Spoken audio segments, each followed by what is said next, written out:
Hey there, Aries. How you doing? So this is your forecast taking you from the 14th of March right the way through to the 29th of March. Now, what is the significance of these dates? Well, that's taking you from one eclipse, the first eclipse of the year of 2025. It's the total lunar eclipse in Virgo. So it's a full moon in Virgo, taking you all the way through to the partial solar eclipse, which is the new moon in Aries on the 29th. This forecast has been calculated using data from a London perspective, London, UK. In that time zone, that's where I live. But it's a midpoint for everyone. So it's pretty much the 13th to 14th, right the way through to the 29th. So what is going to be coming up for you in these 2 weeks ahead? If you're new to this channel, my name's Louisa Tanner-Munson. This is Feel Good Astrology. The whole purpose here is to use astrology to create a bit more space for yourself to feel really good. Otherwise, I don't see the point in astrology. So I try to use it in a way to create a sense of possibility and to identify anything that may trip you up, but in such a way that you don't get completely bummed, and that you can actually see, okay, yeah, I can see that coming, and to give you some tips on how you might avoid things or face things and move beyond things. And I think that's really important in these really fast-paced and changing times. So what I'd like to do now, and obviously if you've been here before, welcome back. I love it. I love that you're part of the community. So we're talking about the waning moon forecast, because we're going from, sorry, I had to find my my bearings there. All of a sudden I forgot where I was.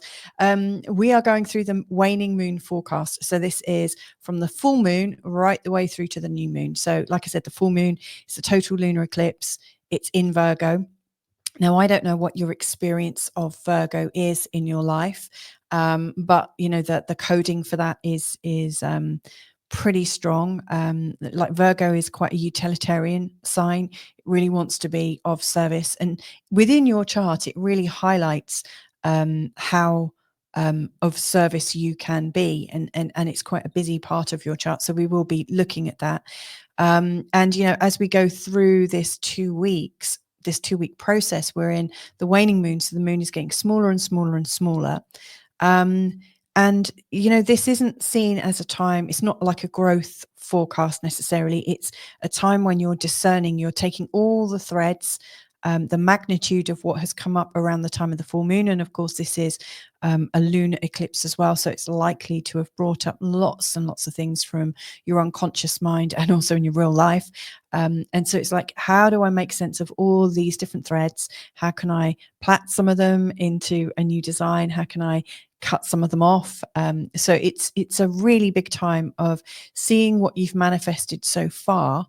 And then if you don't like what you see, asking yourself the questions, well, what do I need to sit back and reflect on here? What do I need to take action on? And so, it's a very thought-provoking part of the moon process. I always think the waxing moon is a time when we're sort of gentle and we're slowly starting to get moving, and then we get moving, something big occurs.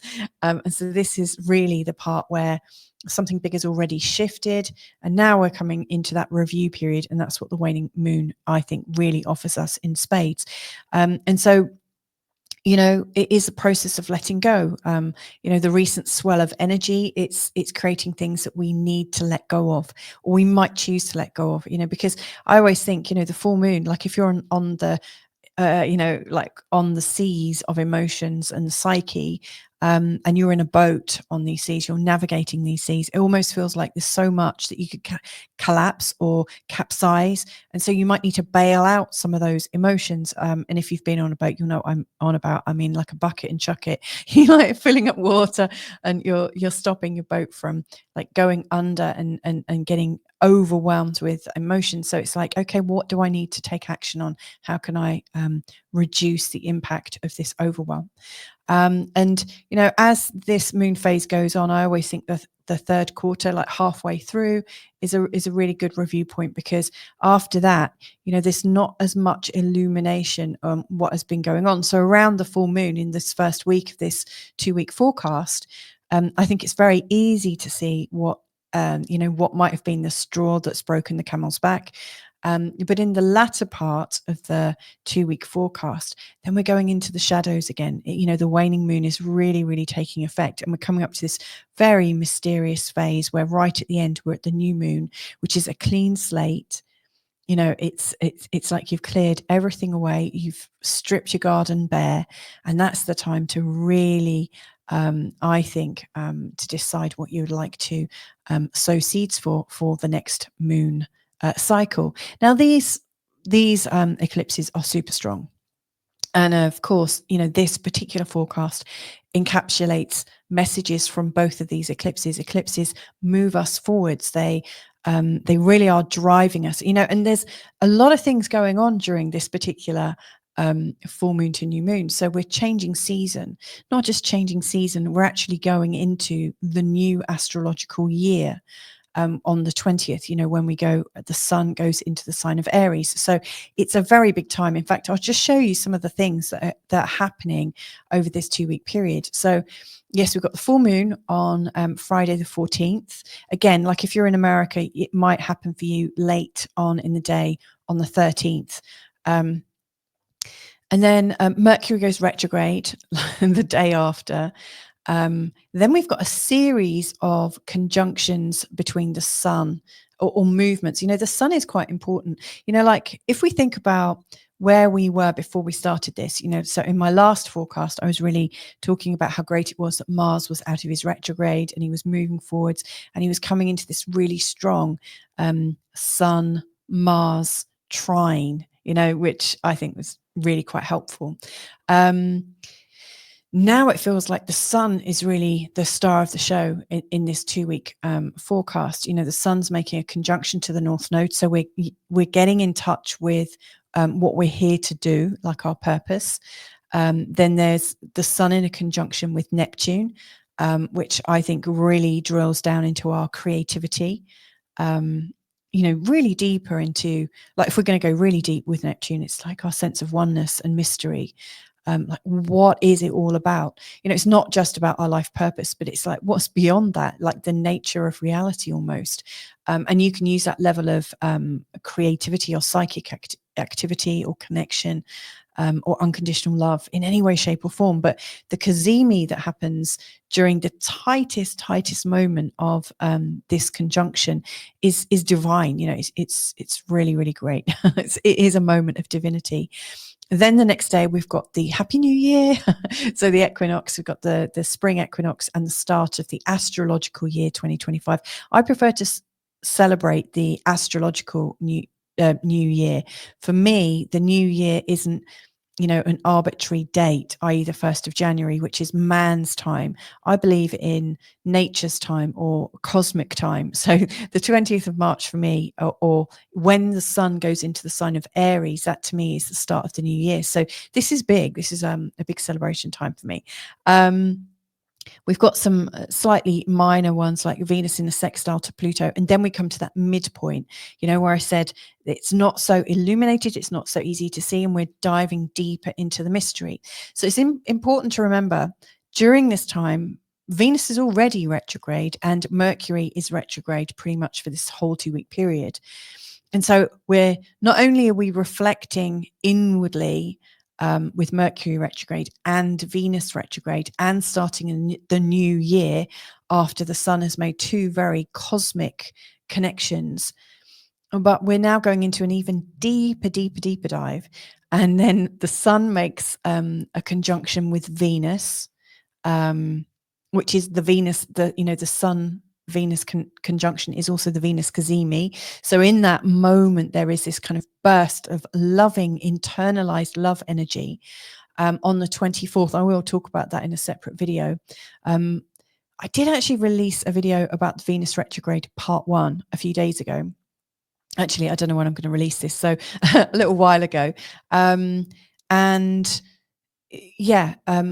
I will be releasing part 2 around the 20th. So you may already have seen it, but part 2 of the Venus retrograde is talking about the Venus star point, this VSP. because Venus does something quite incredible, which I've alluded to already. She's going through, there's the evening star Venus and the morning star Venus. There's two kind of personas with Venus, and we see the changeover going on with these retrogrades. And so Venus is, she's shedding her evening star Venus personality, and she disappears out of our night sky on the 23rd of March. And then she's going to rise up again on the 26th, 27th. I think it's the 26th, 27th. I haven't actually written it here, but I will be covering that in a whole separate video.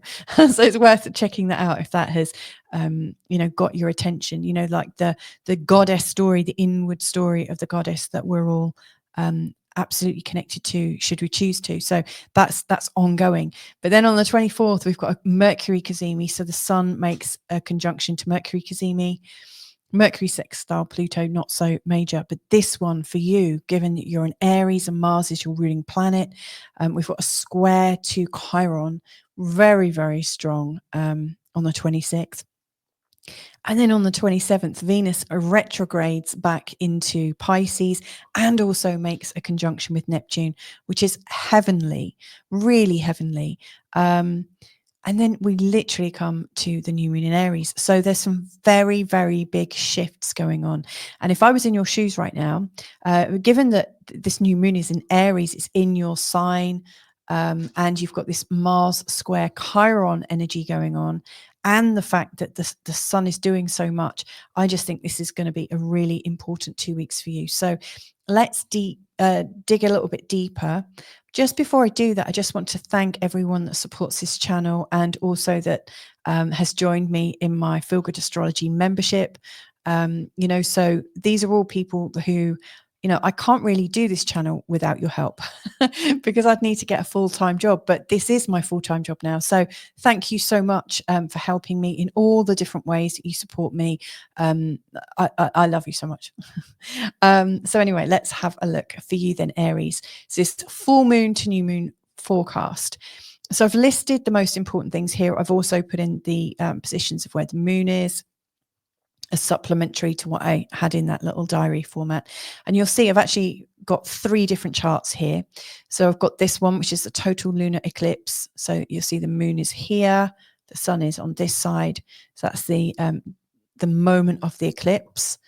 Then I was going to put the chart in for the exact moment of the 3rd quarter, but actually, seeing as we've got this Happy New Year and it's kind of midway through, I've put in the Happy New Year chart as the sun goes into Aries, your sign. So that's the mid one. And you'll see, if I just go back, you'll see that the moon has moved from here.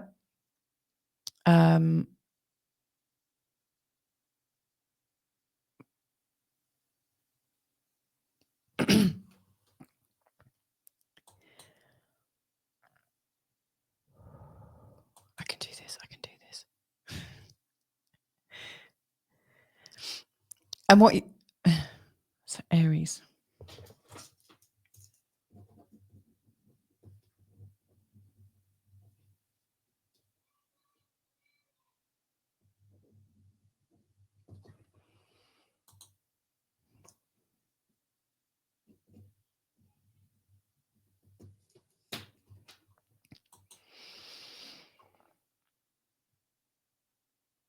So what you'll see is the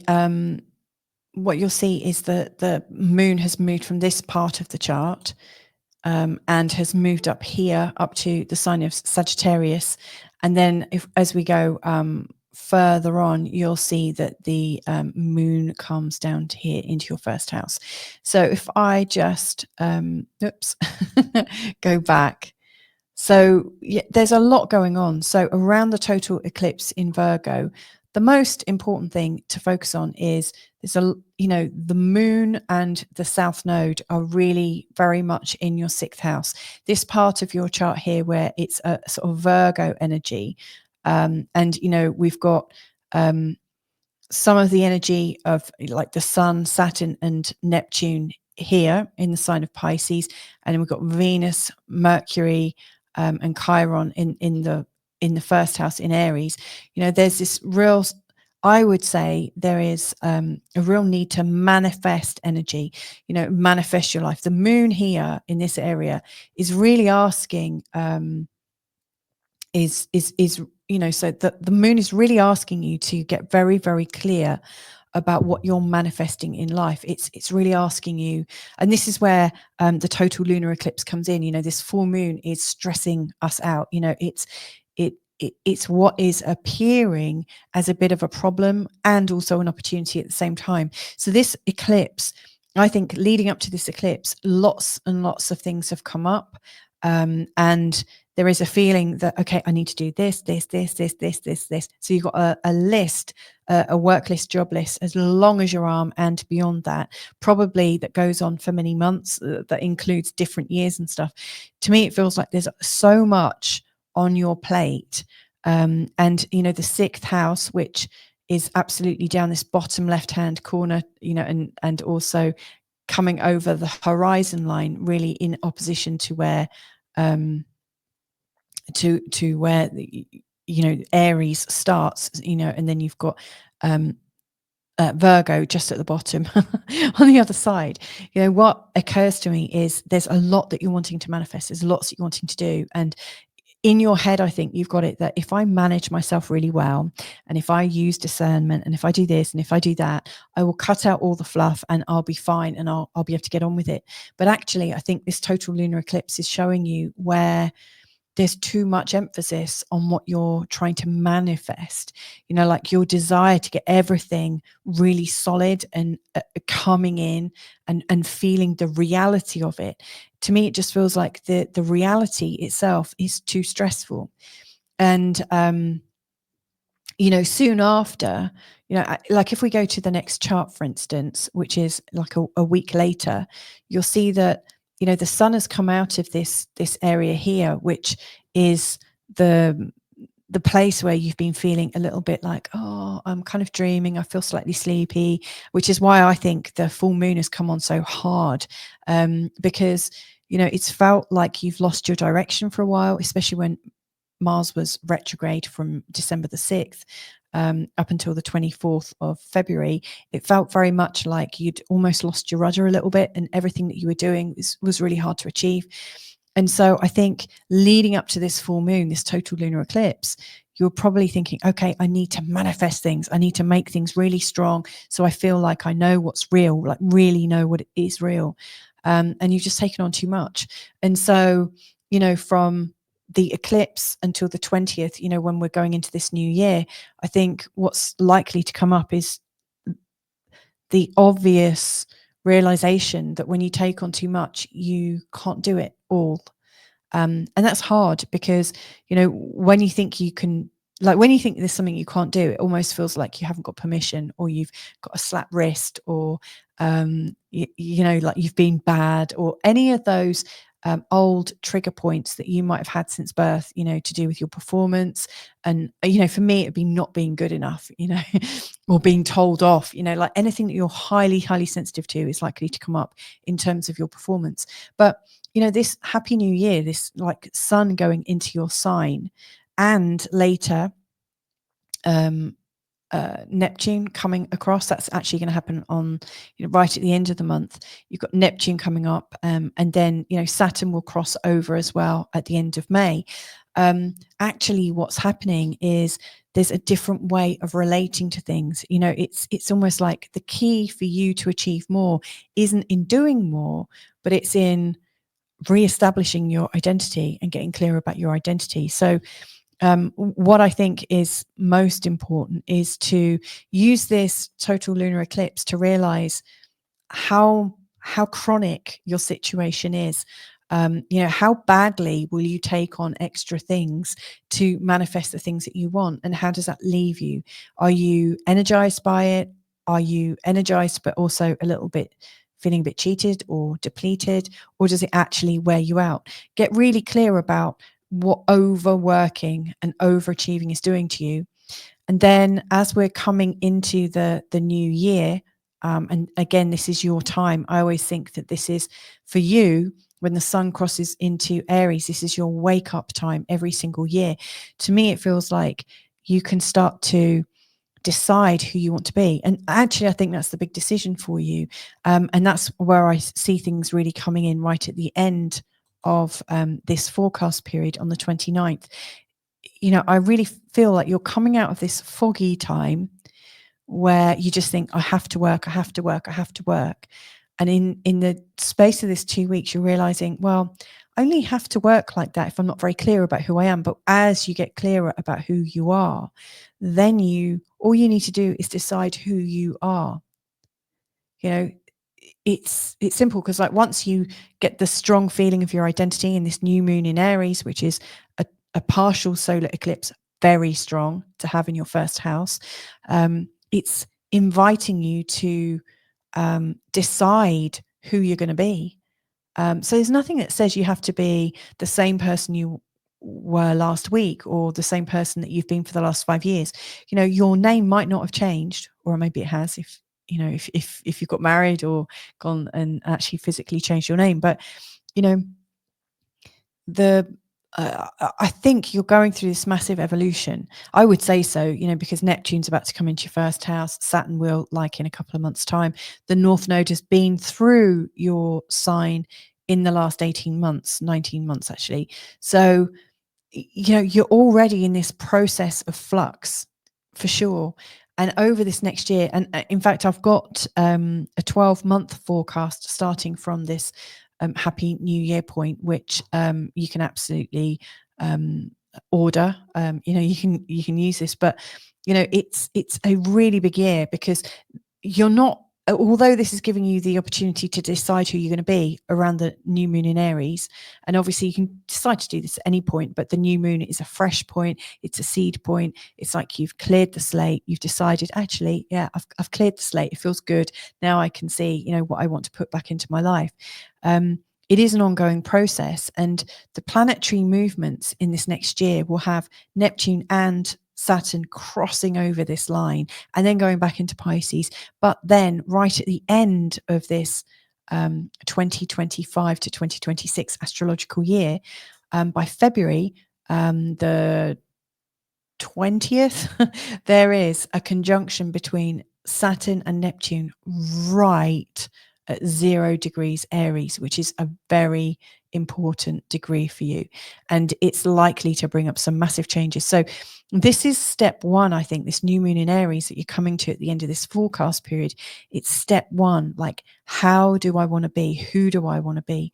So really what I see is you're starting this possibly having taken on more than you can achieve, and you could feel bad about what you haven't done and good about what you have done. But, you know, seeing it in those terms, I think, is missing the point of what's really going on for you. And that is, right now, it's time to decide who you are, because you're a being, you're not a doing. You know, it's time for you to be, recognize who you are, and from that sense of beingness and being yourself, everything else will start to arise in just the right order.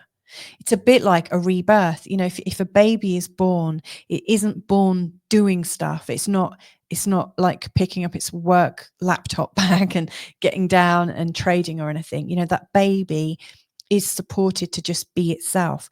And this is what I really am seeing for you in this period. You are encouraged to relax into being yourself. The whole world isn't going to collapse if you were to give yourself this time. And it's important that you recognize that as you take your foot off the brake, as you take your foot off the accelerator and you just come to a slight pause, or you just slow down a little bit, you start to notice what's around you, and you start to realize what lifts you and what is slightly difficult. Now, given that the sun is making these powerful conjunctions over this next week, you know, these are, I think, consciousness altering connections. Like, the sun is the natural ruler of your 5th house, and the 5th house is about romance, and also very much about what lifts you up. It's also about birthing and creativity, your sort of divine flow. And so the sun making a conjunction to your North Node on the 17th, just as the moon is in Scorpio, which is quite a deep and psychological place for you.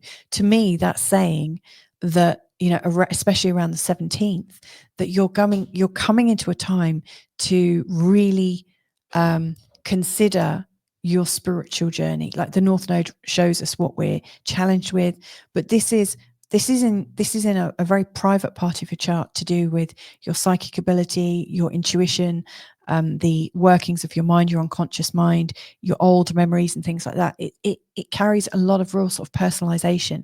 And so I think you're really checking in with yourself around the 17th. Are you on track? And what are you meant to be doing here? Does it feel good? Because if it's not, it's a really good sign that you've just come off your path.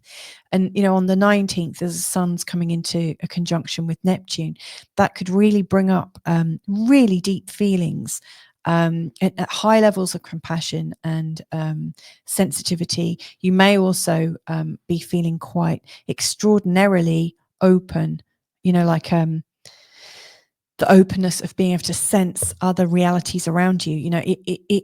It could be quite unnerving, if you're used to being very rational and very grounded in yourself. But this is a time when your imagination and the the creative soul side of you is absolutely wide awake, and connecting. So look out for signs, like notice what's going on around you. And if anything unusual is happening around that time, it's time to really pay attention, make a note of it. Because if you don't understand it right now, the second week, when we go into a deeper waning phase, boy, will things start to make sense.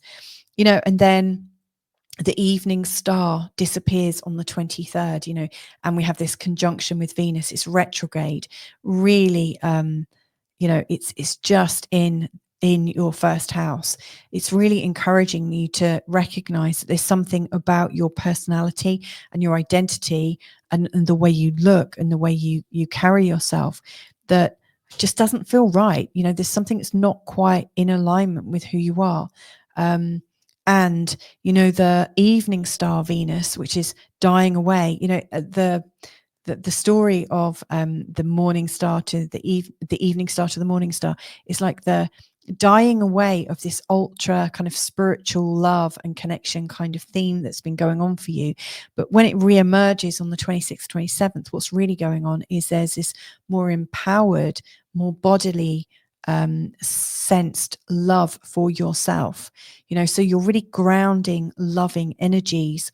And from the 27th, especially as Venus is going retrograde into Pisces, making a conjunction to Neptune right at the end of the 12th house, to me it feels like you're going into a very, very deep healing, high level sensitivity.